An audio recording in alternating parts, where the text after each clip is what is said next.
Jean-José Boutaric, bonjour. Bonjour. Merci d'être notre invité pour cette semaine. Merci à vous. Pour parler de votre dernier roman, édité aux éditions Amfortas, Porteur d'eau, du Quercy à Paris. C'est un roman, certes, mais j'allais dire un peu autobiographique. Dans la mesure où ça concerne votre famille. Oui, j'ai utilisé le problème des porteurs d'eau pour raconter leur histoire, parce qu'ils sont complètement oubliés de nos jours. Le porteur d'eau, il s'appelle Joseph, il est né en 1802. C'est ça. Hein, il perd son père très jeune. Il est né dans une famille pauvre. Hein. De petits cultivateurs, quoi, ouais. De petits laboureurs, on disait d'ailleurs. Et donc, il fallait qu'il gagne des sous. Et la meilleure façon de gagner des sous, à l'époque, dans ces gars-là, c'est pas très brillant. Ouais. On est dans la campagne de Figeac. Oui, au nord de Figeac. Le reste, c'est à une trentaine, 25 kilomètres au nord de Figeac.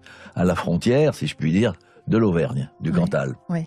Et donc là, il y a quelqu'un qui lui dit, qui descend de Paris et qui lui dit, mais si tu veux gagner des sous, c'est facile, tu montes à Paris, moi je suis porteur d'eau, j'arrête mon affaire, je te la vends. Voilà. Il va y aller. Ben oui, parce qu'en plus de ça, faut bien voir, là, on voyageait pas beaucoup à l'époque. Ouais. Encore que, quand on regarde dans les archives, on se rend compte que finalement, si, il voyageait quand même beaucoup plus qu'on ne pense. Alors à pied, évidemment. Voilà, et dans votre livre, on se rend compte qu'effectivement, il y a du monde sur les routes, du monde à pied sur les routes. Du lever au coucher du soleil. Ouais. Petit à petit, il y a eu quand même les diligences qui, elles, roulaient jour et nuit.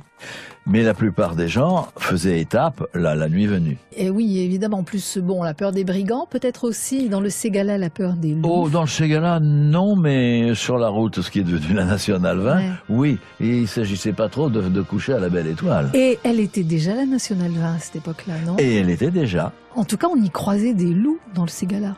Alors, oui, absolument. L'histoire des loups, oui, voilà, c'est une histoire authentique, hein, que j'ai entendu dire souvent, parce que c'était donc un grand-oncle qui revenait donc de Saint-Hilaire à côté, la nuit, en hiver, et qui avait été suivi par deux loups.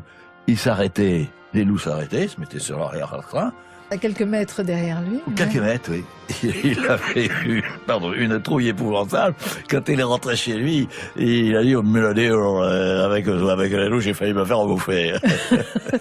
Il y avait d'ailleurs plein d'autres créatures à cette époque-là, dans le Ségala, qui faisaient peur, le drac. Ah, le drac. Alors, l'oudrac, c'est général, hein, dans tout un peu le sud-ouest. Et surtout, enfin, beaucoup en Limousin. Mais je pense qu'ici à Toulouse aussi, partout, l'oudrac, c'est un petit personnage qui est pas vraiment malfaisant, qui est coquin, quoi, qui fait des farces. L'oudrac. Et moi, j'ai encore connu le père d'un de mes amis qui était garagiste, et quand la voiture, qu'il n'arrivait pas à la réparer, il disait, il y a l'oudrac dans la voiture. Il y a aussi la peur de ces créatures, comment elle s'appelle donc? La fachilière. La fachilière. La maléfique fachilière. La maléfique fachilière, oui. Alors le drac, oui, il aime bien dans la nuit lier les queues des chevaux. Ah bon? D'accord. Oui. On imagine bien par la suite quand le cheval doit s'en aller. Oui, évidemment, c'est les ruades, la panique à bord. Jean-José Boutaric, on se retrouve demain à la même heure. Très volontiers.